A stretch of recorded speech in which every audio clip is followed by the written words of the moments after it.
मेरे बहुत बहुत प्यारे साथियों, आप सभी को डॉक्टर विजय अग्रवाल का बहुत बहुत प्यार भरा नमस्कार। फ्रेंड्स, आज 23 जनवरी 2017 है और आज के इस AFEIS.com के डेली ऑडियो लेक्चर में मैं आप सभी अपने नौजवान साथियों का हार्दिक रूप से स्वागत करता हूँ। और मित्रों, मैं स्वागत करता हूँ विशेष रूप से अपने उन नौजवान साथियों का भी, और ये नौजवान साथियों की संख्या है 9, जिन्होंने एकेडमी की अभी फरवरी मार्च में होने वाली क्लासेस के लिए रजिस्ट्रेशन कराए हैं, इसमें एडमिशन लिया है। इन दोस्तों के नाम हैं परवीन कुमार, अब शामली उत्तर प्रदेश से हैं। शुभम रमेश राव मोहरील, नांदेड़ महाराष्ट्र से हैं। आकाश राघव पाल, मुंबई महाराष्ट्र से हैं। लीलावती धुर्वे, इंदौर मध्य प्रदेश से। शक्ति ओझा, आरा बिहार से। रणधीर सिंह, मुरादाबाद उत्तर प्रदेश से। आतिश शिंगे मोहन, सिरधोन महाराष्ट्र से। मुकेश कुमार यादव, तारापुर बिहार से। और रोहित शशिकांत नाड़े, इकल करंजी महाराष्ट्र से। तो परवीन, शुभम, आकाश, लीलावती, शक्ति, रणधीर, आतिश, मुकेश और रोहित, आप सभी 9 नौजवान साथियों का मैं एकेडमी की अपनी पूरी टीम की ओर से बहुत बहुत हार्दिक रूप से स्वागत करता हूं। और मित्रों, इन 9 नौजवान साथियों के स्वागत के बाद अब मैं स्वागत करता हूं अपने इस पूरे बैच के सभी स्टूडेंट्स का, जिन्हें मैं 6th बैच कहना चाहूँगा। और दोस्तों, इसी के साथ ही एक बहुत महत्वपूर्ण सूचना है, और महत्वपूर्ण सूचना यह है कि अब 6th बैच के जो एडमिशन्स हैं वो क्लोज हो चुके हैं। अगर आप नेट पर जाएंगे तो आपको पता लगेगा कि वहाँ बाकायदे डिस्प्ले कर दिया गया है कि आगे इस बैच के लिए अब एडमिशन नहीं हो रहे हैं, ये बैच पूरा फुल हो चुका है। हाँ, जो नेक्स्ट बैच है, जिसे हम 7th बैच कहेंगे, उस बैच की जो डेट है वो मित्रों डिक्लेयर हो चुकी है। और वह नए बैच की जो डेट है, उसे आप चाहें तो नोट कर सकते हैं। वह है 22 अक्टूबर से 5 नवंबर। 22 अक्टूबर से 5 नवंबर यह हमारी नेक्स्ट डेट है, जिसे आप समझ लीजिए कि लगभग 8 महीने बाद। तो मित्रों, सबसे पहले तो मैं एक बार फिर से 6th बैच के अपने सभी स्टूडेंट्स का एकेडमी की पूरी टीम की ओर से अब एक साथ स्वागत करता हूं। और मित्रों, जैसा कि मैं पहले ही कह चुका हूं, आप सबसे अधिक, आपसे भी अधिक मैं स्वागत करने की स्थिति में तो नहीं हूं, क्योंकि वो आएंगे नहीं। धन्यवाद देना चाहूंगा, आभार व्यक्त करना चाहूंगा आप सभी के पेरेंट्स को, जिन्होंने एकेडमी पर विश्वास करके आपको 15 दिनों के लिए एकेडमी भेजने का निर्णय लिया है। तो मित्रों, जितने भी 6th बैच के स्टूडेंट्स हैं, उन सभी के पेरेंट्स के प्रति मैं पूरे एकेडमी की ओर से, डॉक्टर प्रीति अग्रवाल की ओर से और अपनी ओर से बहुत बहुत आभार व्यक्त करता हूं, और उन्हें बहुत धन्यवाद भी देता हूं इस बात के लिए कि उन्होंने एकेडमी के प्रति अपना विश्वास व्यक्त किया है। और मित्रों, मुझे ये कहने के लिए माफ़ कीजिएगा कि खासकर जो गर्ल्स स्टूडेंट क्लासेस में आ रही हैं, उनके पेरेंट्स के प्रति मैं विशेष रूप से आभार व्यक्त करना चाहूँगा, क्योंकि मैं जानता हूँ कि गर्ल्स को कहीं भेजने का निर्णय लेना एक बहुत बड़ा निर्णय होता है, जिसमें दिमाग में आशंकाएं रहती हैं, अलग अलग तरह की बातें दिमाग में घूमती रहती हैं। तो उन्होंने भी यह निर्णय लिया है। तो मित्रों, एक बात मैं अब आप लोगों से कहना चाहूँगा, सभी स्टूडेंट्स से कहना चाहूँगा, चाहे बॉयज़ स्टूडेंट्स हो या गर्ल्स स्टूडेंट, कि मैंने जो आप सबके पेरेंट्स के प्रति आभार व्यक्त किया है, इसे आप सिर्फ औपचारिकता न समझें।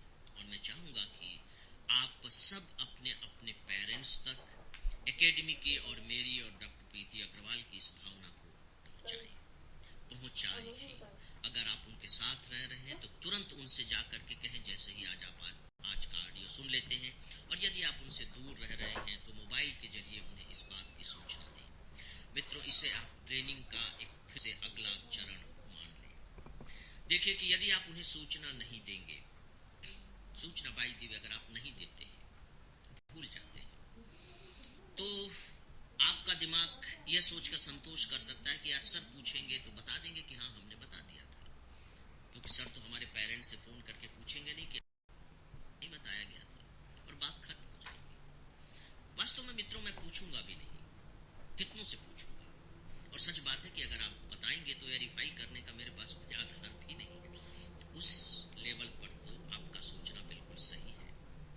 लेकिन मित्रों, जो व्यक्तित्व है, जो मैं आपकी चेतना चाह रहा हूं एकेडमी आने से पहले और एकेडमी में जाने के बाद, तो फिर वही चेतना काम करनी चाहिए कि आप सर से झूठ बोल सकते हैं, आप अपने पेरेंट्स से झूठ बोल सकते हैं, आप किसी भी थर्ड पर्सन से झूठ बोल सकते हैं, लेकिन मुश्किल ये है कि आप खुद से कैसे झूठ बोलेंगे, खुद से कैसे झूठ बोलेंगे। और दोस्तों, यही होता है, हम दूसरों से झूठ बोलते हैं, लेकिन हम तो जानते हैं ना कि हम सच बोल रहे हैं या झूठ बोल रहे हैं। सोच करके देखिए कि हमारी चेतना कैसे लगातार, जब हम जितने झूठ बोलते जाते हैं, हमारी चेतना बेवजह वजनी होती चली जाती, दबाव उसमें आती चली जाती है कि हमने झूठ बोला। और इसमें झूठ बोलने की जरूरत क्या है? फोन उठाइए और अपने पेरेंट्स को बता दीजिए कि सर ने ऐसे ऐसे, चूंकि आपने एकेडमी हम लोगों को भेजने का निर्णय लिया है, तो बहुत उन्होंने आभार व्यक्त किया है, आप लोगों को धन्यवाद दिया है। आपके पेरेंट्स को भी अच्छा लगेगा, आपको भी अच्छा लगेगा और मुझे भी अच्छा लगेगा। एक छोटा सा एक्ट करके आप 3 लोगों को अच्छा लगा देंगे, इससे अच्छा काम और दूसरा क्या हो सकता है। मित्रों, पहला लेसन मैंने आपको बताया था, जो हमारे बैच में आने वाले स्टूडेंट के हैं, वो एडमिशन फॉर्म भरने के लिए, जो ऑलरेडी नेट पर अवेलेबल है, .com पर अवेलेबल है, कि आप सब भरने में देरी ना करें प्लीज। अब इन सब चीजों को थोड़ा सा फॉलो कर, अगर आप परिवर्तन चाहते हैं, आप सिविल सर्विस की वाकई में चौतरफा ट्रेनिंग चाहते हैं, तो आपको ये फॉलो करना पड़ेगा, क्योंकि आपके बिहाफ पर कोई दूसरा ये काम नहीं कर सकता, सब आपको ही करना पड़ेगा। सिविल सर्विस की जो वैतरणी को तैर के पार करना है, उसके लिए आपको ही अपने आप को तैयार करना पड़ेगा। आपके बिहाफ पर कोई आपके बगल में नाव लेके आपको पार नहीं करा सकता। इस सच्चाई को समझिए और इसकी तैयारी साइकोलॉजिकल लेवल से लेकर के एक्शन और टैलेंट के लेवल तक होनी चाहिए। तो मित्रों, अपनी चेतना को स्पष्ट बनाए रखने के लिए और फिर आदत डालिए कि जिस काम को आप तुरंत कर सकते हैं उसे तुरंत करके अपनी चेतना को हल्का बनाने के लिए, मुक्त करने के लिए आपको चाहिए कि आप तुरंत के जादू का इस्तेमाल करना शुरू कर दें। और आप कैसे शुरू करेंगे, इसके लिए मैं आप सबको एक पॉइंट दे चुका हूं कि अपने पेरेंट्स तक मेरी और एकेडमी और डॉक्टर प्रीति अग्रवाल का आभार पहुंचा दें कि पापा मम्मी, आप लोगों ने जो भोपाल भेजने का जो निर्णय लिया है, उसके लिए सर ने आप सबके प्रति आभार भी व्यक्त किया है और धन्यवाद भी दिया। ये दोनों शब्द हैं, एक ही नहीं है, राइट। तो मित्रों, ये सूचना थी कि अब 6th बैच हमारा पूरा हो चुका है और नेक्स्ट बैच के लिए एडमिशन शुरू हो चुके हैं। और जो नेक्स्ट बैच, अब जो एडमिशन शुरू हो गए हैं, उसके लिए एक और सूचना है कि अभी कुछ समय तक उन स्टूडेंट्स को 1000 रुपीज का अभी डिस्काउंट दिया जा रहा है। अभी जब आप एडमिशन लेंगे तो 1000 का डिस्काउंट है और फीस में कोई बढ़ोतरी नहीं की गई है। तो दोस्तों, इस सूचना के बाद आइए अब हम आते हैं न्यूज एनालिसिस पर। हालांकि आज न्यूज एनालिसिस के लिए समय कम बचा है, लेकिन कोई बात नहीं, हम कुछ बातें तो करेंगे ही। दोस्तों, 2 खबरें महत्वपूर्ण न्यूज की थी कल के रेडियो न्यूज में। पहला, आपने उत्तर प्रदेश में देख रहे हैं, आप 5 राज्यों में चुनाव शुरू हो गए हैं, चुनाव की प्रक्रिया शुरू हो गई है। ये 5 राज्य आपको मालूम है। एक एडवाइस मैं आपको देना चाहूंगा कि इन 5 राज्यों के चुनाव के दौरान आप पूरी चुनावी प्रक्रिया और पॉलिटिकल जो एक्टिविटीज हो रही हैं, इन दोनों को आप ध्यान में रखें। चुनावी प्रक्रिया का मतलब है कि कैसे चुनाव हो रहे हैं, जिसको हेड कर रहा है चुनाव आयोग, इलेक्शन कमीशन। आप देखिए कि वो कैसे ध्यान रख रहा है, कैसे कैसे चीजों को अपॉइंट कर रहा है, कैसे ऑब्जर्वर भेज रहा है, कैसे उसने यूपी के कुछ डीएम और एसएस जो सीनियर एसपीज थे उनके तबादले कर दिए, क्यों कर रहा है, कैसे कर रहा है, क्यों हो रहा है, कैसे केजरीवाल जी ने जब गोवा में कुछ स्टेटमेंट दिया तो किस तरह से चुनाव आयोग ने उस पर उसकी कड़ी आलोचना की और उन्हें चेतावनी दी। तो इन सब चीज़ों को आप ध्यान से सुनिए, देखिए, पढ़िए और समझने की कोशिश कीजिए। ये है इसकी चुनावी प्रक्रिया। दूसरी जो बात है वो पॉलिटिकल पार्टीज का भी ध्यान में रखिए कि पॉलिटिकल पार्टीज क्या कर रही हैं। मित्रों, जो पॉलिटिकल पार्टी, ये टॉपिक ही बाकायदे मेंशन अलग से किया हुआ है आपके जनरल स्टडीज के सेकेंड पेपर में, पॉलिटिकल पार्टीज।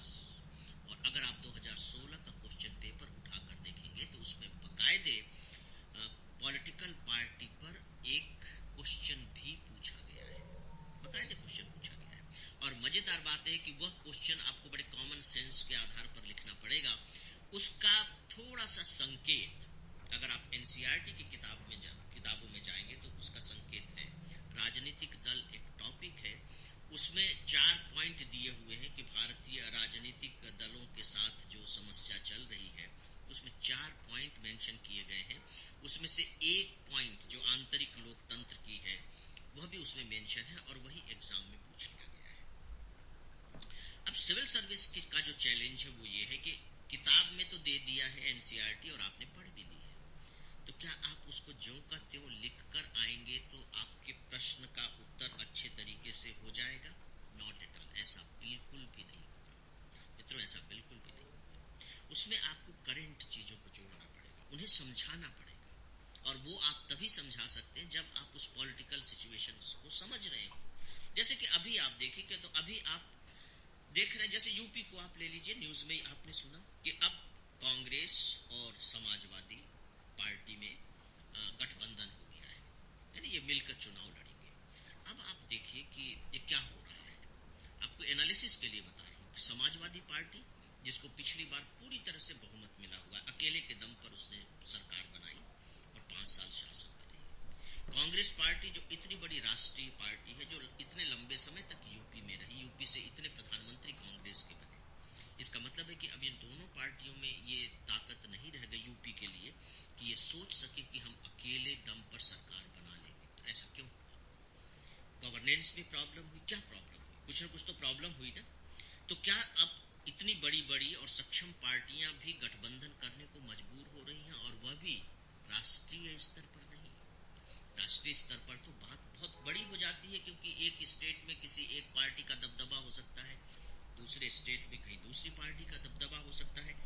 ये हम स्टेट चुनाव में देख रहे हैं, राज्य स्तर के चुनाव में। इसका मतलब है कि जो गठबंधन की जो राजनीति है वो लग रहा है कि बहुत आगे तक जाएगी। तो इस तरीके से आपको पॉलिटिकल पार्टी के कैरेक्टर को समझना होगा, और इसी तरीके से अब क्वेश्चन भी पूछे जाते हैं। सीधे सीधे क्वेश्चंस तो नहीं आएंगे।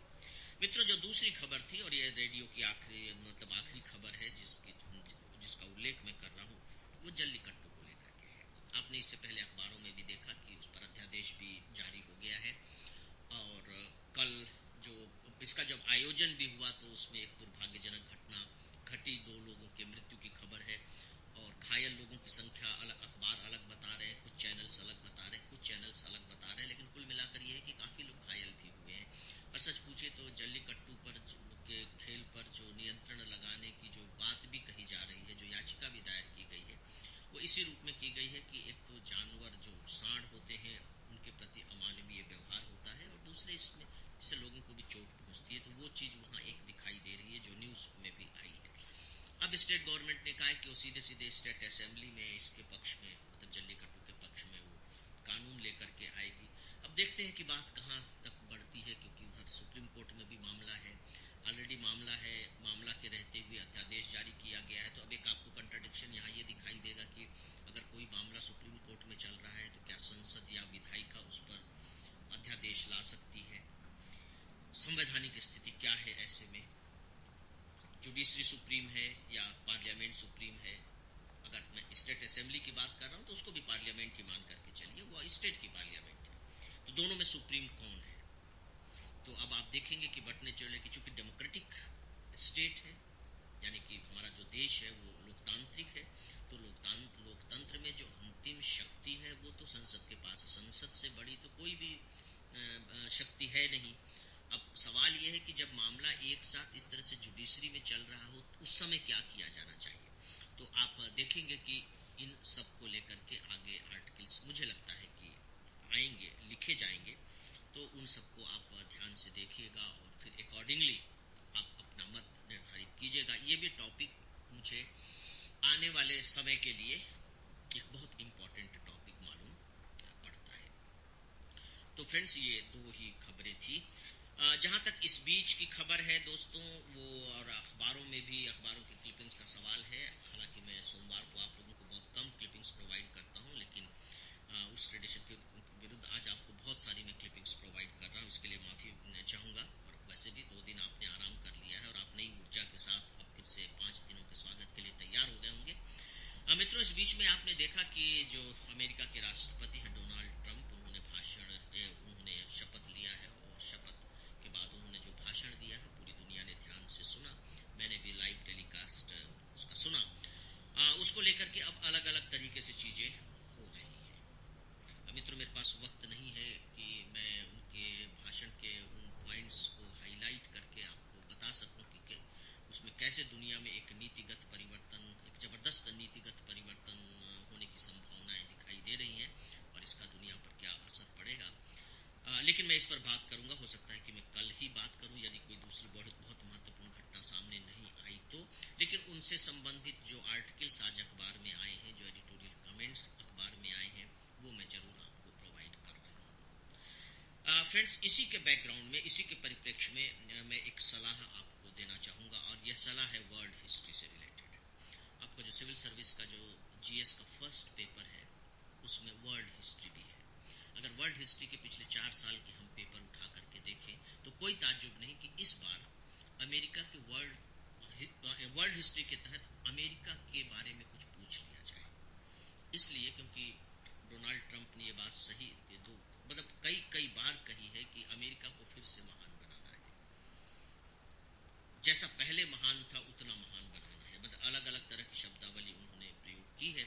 तो क्या अमेरिका पहले महान नहीं था, या था तो क्यों था, कब से था, फिर बीच में क्यों गड़बड़ हो गया, अब कैसे महान बनाए जाना। तो इस तरह के जो सवाल हैं वो कहीं न कहीं हमको अमेरिका के इतिहास में जाने के लिए कहते हैं कि अमेरिका के इतिहास को हम जाने समझें कि क्या रहा है। तो मित्रों, अभी फिलहाल मैं ये जरूर कहना चाहूँगा कि अक्टूबर में जो मेंस के एग्ज़ाम होंगे और यहाँ तक कि प्री में भी हो सकता है कि कोई क्वेश्चन अमेरिकन हिस्ट्री से आ जाए, तो एक बार आप अमेरिका के इतिहास पर जरूर नज़र डाल लें और मेंस के लिए थोड़ा ज़्यादा ध्यान से उसे पढ़ लें। तो मित्रों, न्यूज़पेपर्स के बारे में और मैं ज़्यादा कुछ कहने की स्थिति में नहीं हूँ। अब मैं आता हूँ अंतिम चरण पर, जो ईमेल का चरण है। तो सभी ईमेल लिखने वाले अपने दोस्तों के प्रति बहुत आभार व्यक्त करता हूँ, उन्हें धन्यवाद देता हूँ। और इन्हीं में से कुछ मित्रों के नाम हैं: आयुष सिंह, पवन कुमार नालंदा बिहार से, प्रताप लोहिया बाड़मेर राजस्थान से, हिमांशु गुप्ता, राजीव कुमार फिरोजाबाद उत्तर प्रदेश से, देवेंद्र तिवारी इलाहाबाद से, किशन मेवाड़ा पालिताना गुजरात से, राजकुमार लड्ढा फरीदाबाद हरियाणा से, पूजा सिंह जमशेदपुर, मृत्युंजय कुमार मिश्रा पादसा बिहार से, बलराम भास्कर, रोहित साहू, अभिषेक जायसवाल और तरुण कुमार। आप सबका भी बहुत बहुत आभार और बहुत बहुत धन्यवाद। और दोस्तों, इसी के साथ ही आज का यह डेली ऑडियो लेक्चर यहीं समाप्त होता है। आप सबसे अनुमति चाहूँगा